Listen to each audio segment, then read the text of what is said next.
If you want to be more efficient and effective while running your business with more inner peace, then working on the core of your issues instead of putting on a band-aid is vital. Welcome to the Business Brain Podcast. I'm your host, Esty Rapport, and here to help you improve your 28 cognitive functions, the 28 things that make up thinking. In each episode, we'll discuss a real-life challenge, why you might be struggling with it, and give you practical strategies so all areas of your life will improve.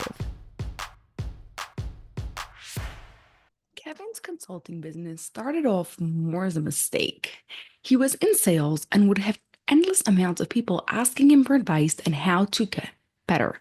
By the time he joined Optimize Your ADHD Brain, he was consulting full-time for 2 years and wanted to grow. The problem was there were so many areas Kevin was trying to pay attention to. He wanted to publish his podcast twice a week instead of one. He wanted to write a book. He was trying to be more consistent with posting on LinkedIn, and he had been advised to go to more networking events.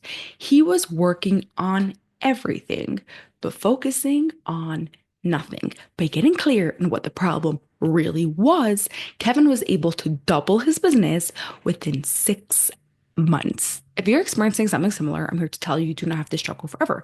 In this episode 496 of the Business Brain Podcast, I'm going to share with you the exact steps of what you can do to have your own transformation. But first, do you ever wonder if getting through the day could be that bit easier? Tasks don't take as long and projects just happen smoothly. What if by the end of the day you feel energized instead of drained? I'm here to tell you it's possible. In our 90-day program, Optimize Your ADHD Brain, work on solving the root cause of your challenges so that way they are never a challenge again. Learn more and apply at lifefixuniversity.com/OYB. While you are doing any task, you, without even realizing it, are using your 28 thinking skills.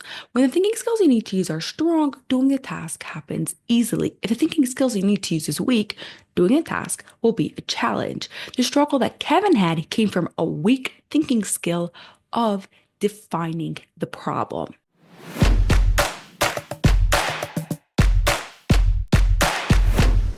Defining the problem is exactly what it sounds like, getting clear on what the problem is. All too often, we hear a new strategy and want to implement it immediately.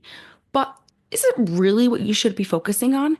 Before you know it, you're like Kevin, trying to spend more time on your podcast, more time writing your book, more time on LinkedIn, more time going to networking events. Sorry, but trying to work on all of them is going to get you nowhere. Defining the problem is getting clear on what the problem really is. So that way you don't need to waste your time on solving the symptoms of problems or even problems don't need to be solved. Solving that problem will give you the highest leverage and often the most amount of money. One of the best ways to get clear on what the real problems is by looking at the numbers. So in Kevin's case, we wanted to see how many clients were coming in because of his podcast, how many clients were coming in because of LinkedIn, and how many clients were coming in because of networking events. Whichever pot brought the most amount of clients in would be the best place to pour gas and stay focused. It turned out LinkedIn brought in on average 6 new clients a month, while podcasting and networking events brought in 2 to 3 clients.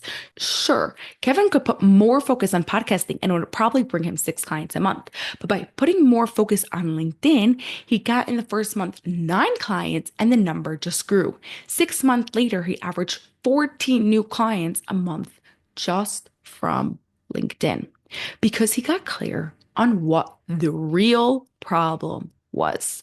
Kevin was obviously good at defining the problem on some level. After all, he was a sales consultant and he helped his clients identify the problems in their sales process. So he had the skill, it just needed to be used everywhere. Here are 3 things we did to help Kevin improve defining the problem in all areas of his life. Number 1, whenever he felt unsure what would be the best direction to take, I had Kevin stop and write out all the data he knew. When you have numbers, it's much easier to make a logical decision and not get caught up in the emotions of wanting to do something else. Number 2, I had Kevin ask himself the following question whenever he wanted to solve a problem, and that is, what is causing this problem? Then whatever his response is, ask the question again until you get to the root cause. This way, you're not wasting time solving a symptom and instead you're actually solving the root cause. Number 3, this is my favorite because it doesn't only help Kevin, but also helps the people around him. Whenever a client or even his 6-year-old son would ask him a question on what to do, Kevin was to respond to them with the question, what caused this problem? And continued to ask the question until he knows they got to the root cause of the issue and are not just talking about the symptoms. This way, the people around him were defining the problem too.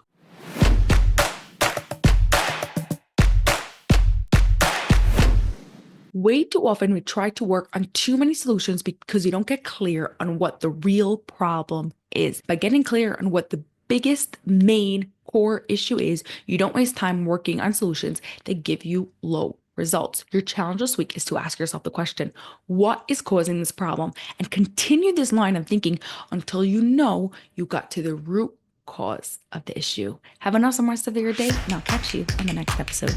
Bye for now. That's all for this episode of the Business Brain Podcast. If you enjoyed it, please share it with 2 of your business friends so they too can gain from it, and you'll be helping us reach our goal of 1 million downloads by the end of 2025. Cheers to peak brain performance.